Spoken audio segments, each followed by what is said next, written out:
Okay guys, this is the last time.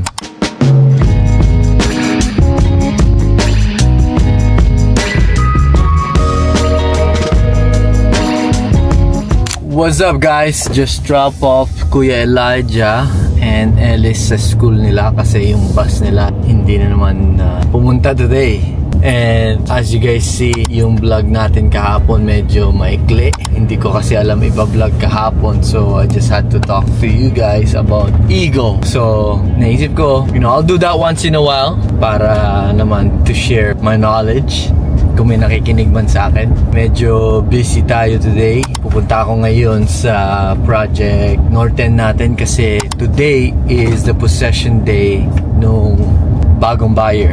And kailangan kong picturean yung mga utility meters, yung hydro and water. And then after that, meron akong lead na pupuntahan. I've been following up with the seller for almost 2 years or so. And finally, today is the day na magmi-meet kami. Tapos, another lead around after lunch. And then, may dadalhin akong buyer at one of my lead around 3 p.m. It's going to be a busy day. So yeah, let's go. Okay guys, this is the last time na pupunta tayo sa Project Norten natin na to. Ito yung susi ko. Tatanggalin ko na din yung lockbox natin dito. Tapos, picture na natin yung hydrometer. Ito yung hydrometer. Tapos, water na lang. Mamayang 9 a.m. yung possession date or possession ng new buyer. And yeah, last time na to. One last look for you guys. Thank you, Project Norten. It's been a slice. We need the water. That's it, guys. One last look for this project. Bye. Guys, punta na tayo dun sa first lead natin for today.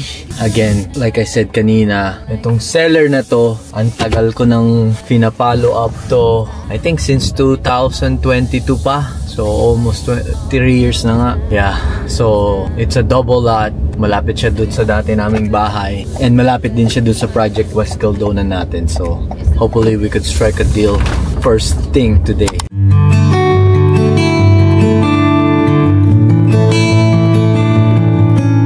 Hey guys, nandito na tayo sa labas ng lead natin. Papasukin ko na siya and wish me luck. So guys, kakatapos ko lang dito.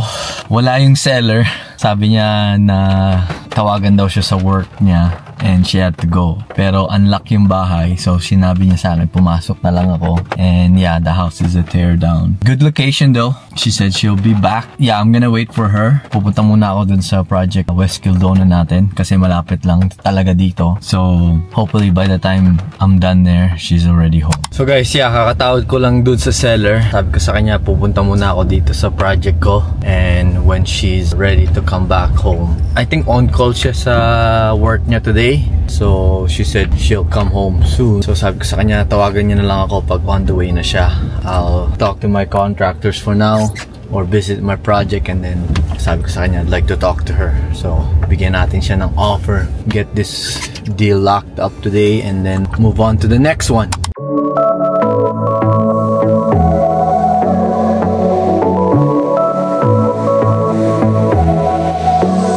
Guys, change of plan. Hindi na daw makaka-uwi ng bahay until later. So unfortunately, hindi na matutuloy yung meeting namin. Pero sabi niya daw, next week sometime Monday or Tuesday, mag-meet kami. Hopefully mangyari siya. Hopefully. Kasi I've been chasing this seller for a while.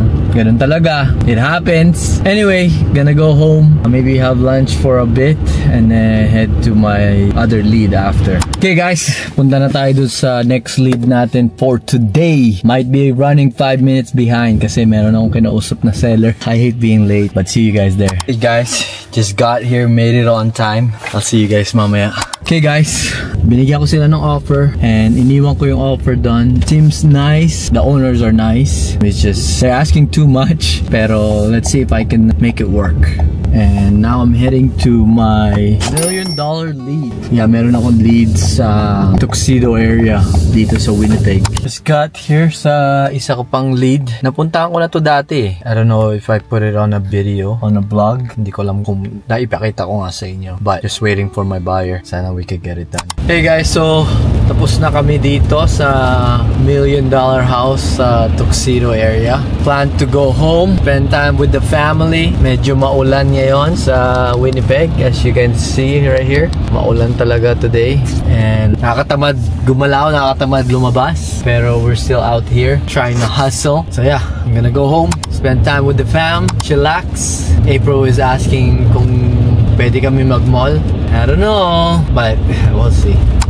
Who are you? Hey! Anong oras na oh? Almost 5 p.m. Saan ka galing? I went with Mommy and Lola. Did I tell you to go with them? No. Ayun, Lola is here. Okay. Wow, thank you, thank you. May nilutong ano si April. Bilo-bilo. Time is it, Daddy? 5, bro. You just got home. You're late. What did you guys do? I went to refill the machine and pick up Mommy. Ah, kaya palang tagal nyo eh. Yeah, it's the weekend. Let's go. I'm gonna go with Tito Paul to pick up some food.